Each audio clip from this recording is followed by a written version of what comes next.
Oh, yeah. Good afternoon, everybody. Or good Monday to you. Alan D9Jsports. We're right back at it. You know what that sound means. Football, baby. It's an incredible weekend. And this is, you know for sure, Monday recap. Take a look back at everything that happened over the weekend that this show is concerned about. So I can let that play like, right? I can let it play like forever because I'm like really, truly who I am about sports. And this song right here, like you guys watch the videos, so you know it takes on a lot of meaning for me. So once again, this is Alan with D9Jsports. We're right back at it again with another show, ladies and gentlemen. Incredible weekend.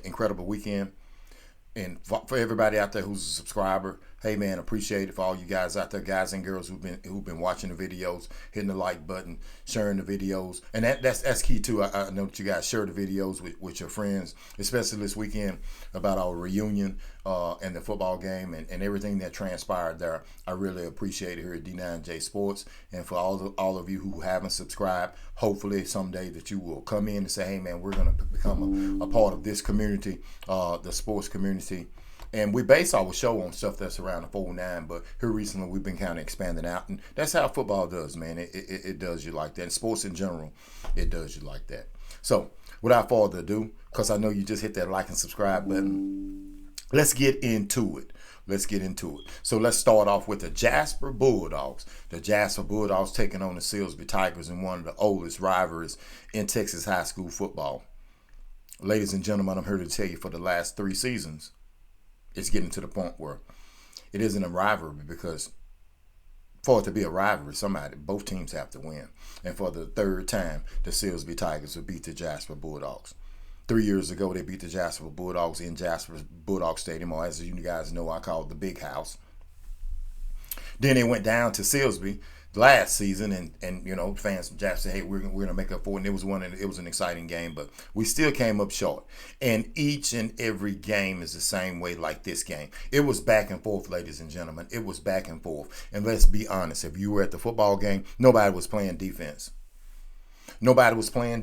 And that's not going to get it for both teams, for both coaching staffs, for the players. You're not going to get it when you're giving them 40, 50 points and a team is scoring on you at will. That's what was happening, ladies and gentlemen. I don't recall the Jasper Bulldogs. I don't recall them really running the football maybe 1, 2, 3 times. Now, I may be wrong, but I was getting a little frustrated in the stands because, at some point for me, if you watch the videos, I've told you that at some point in the regular season, in the preseason, we should have started running the football. But we weren't able to get it done, and we fell short at the end of the game.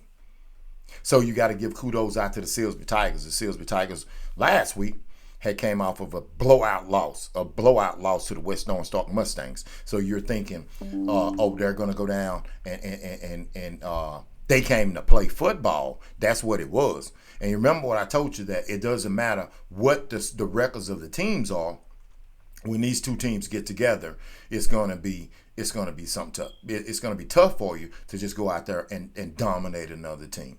Okay, so kudos goes out to the Silsbee Tigers, Jasper Bulldogs. We've got a lot of work to do.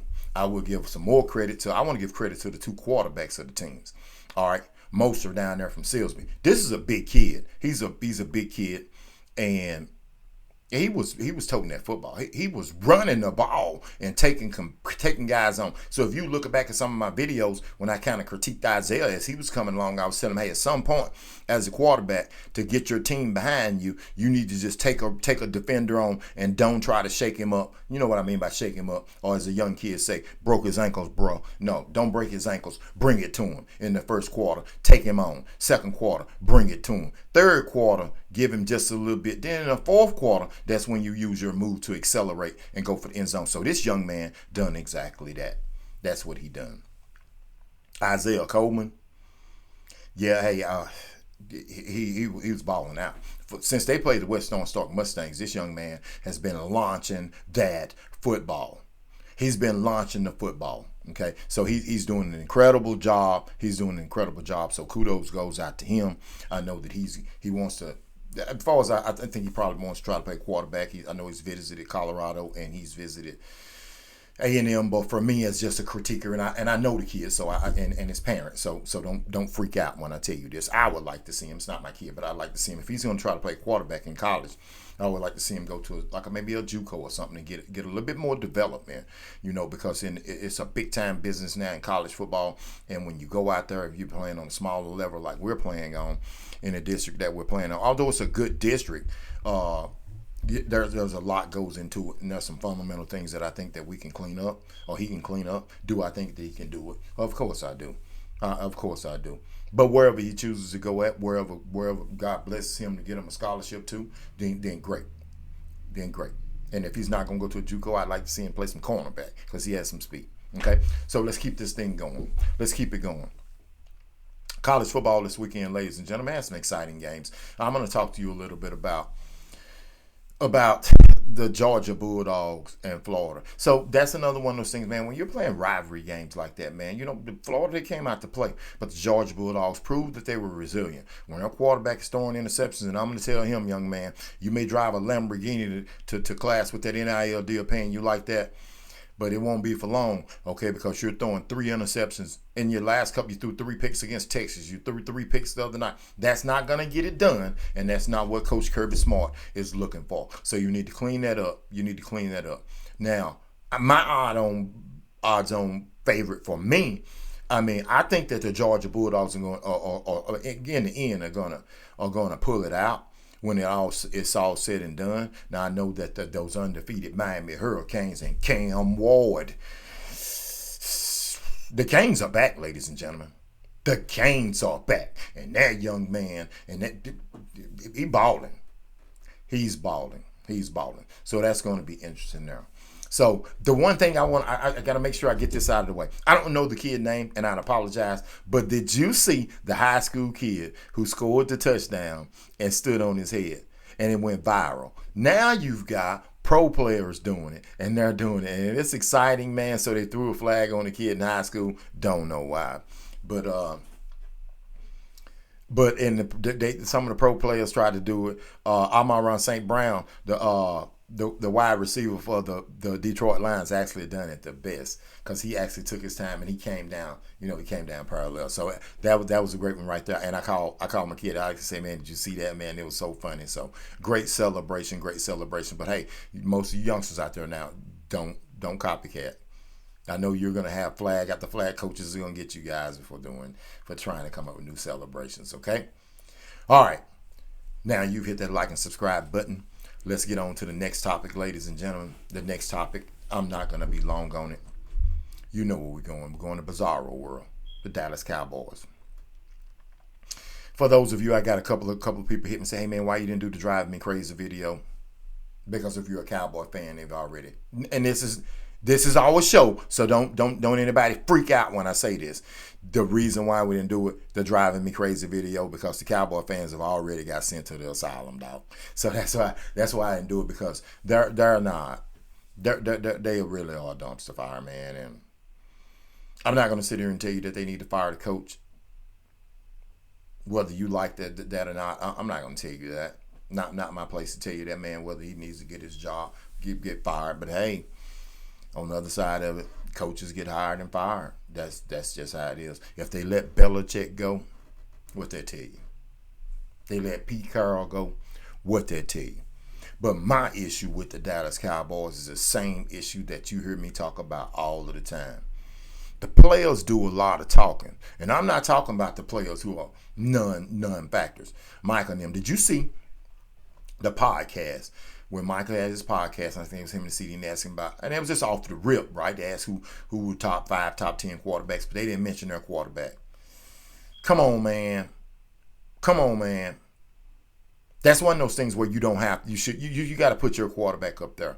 You just off the rip. You got to put him up there, man. You got to put him up there. And then Dak ended up, he's not playing good. He's got hurt. Then they bring in, for all of you Cowboy fans out there who like the backup, they put Cooper in. Whatever, man. Okay? So we're not going to even mess with the Cowboys anymore for now, Because you know what's going to happen. If you're not a Cowboy fan, you know what's going to happen. If they win one more game, they win a game, then all of a sudden it goes, they're back to normal. Let's get to I almost said it. See how easy it is? Let's get back to the Commanders, right? Let's talk about the Commanders. I like the Washington Commanders. I like Jaden Daniels. Yeah, and he's actually playing good. He's playing good football. He's actually playing MVP football, but they don't keep running. I'm telling you. You're not going to keep running. You see what they done to Vic? And he was electrifying. You see what they done to the man, the Beastmaster, Cam Ward. Cam Newton. Okay? You're not going to keep running. But the Commanders, they keep doing what you're doing. Eagles, they look great. But the best looking team, the Detroit Lions, I'm telling you, ladies and gentlemen, the Detroit Lions, they're not a joke. I'm going to tell you my pick right now for the Super Bowl, the Detroit Lions versus the Baltimore Ravens. The Detroit Lions versus the Baltimore Ravens. You heard it first here on D9Jsports. And it will be an epic game in the Super Bowl. The Detroit Lions, Baltimore Ravens. And I don't know which one I'm going to pick yet, but that's what we'll come back and talk to that. All right, so finally, let's get to the last one. It's just closing in on Mike Tyson, Jake Paul. I told you last week, I think Mike Tyson's going to hurt him.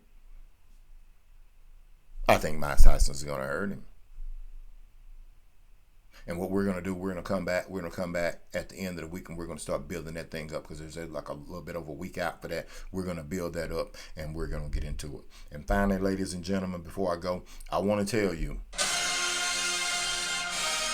it was an incredible weekend in Jasper, Texas. You hear all these things about a town, but those relationships that you build when you're growing up as a young person, those relationships, family members, friends, last a lifetime. I saw some of the most beautiful people that I've ever been around in my life. Some of the most beautiful people. We had a great time. None of that drama. 3 days of fun. The only downfall was the Bulldogs lost the game in front of all those people we traveled in. But hey, that's okay. So to all of the people from Jasper High School, past, present, and future graduates, hey, it made you proud. It made you proud. Till next time, ladies and gentlemen. Till next Monday on the D9J Recap Show. This is Alan. I'll see you again by the weekend. Because Coach Prime and the Buffaloes, Texas Tech, they waiting. This is Alan with D9J Sports. Till next time, I'm out.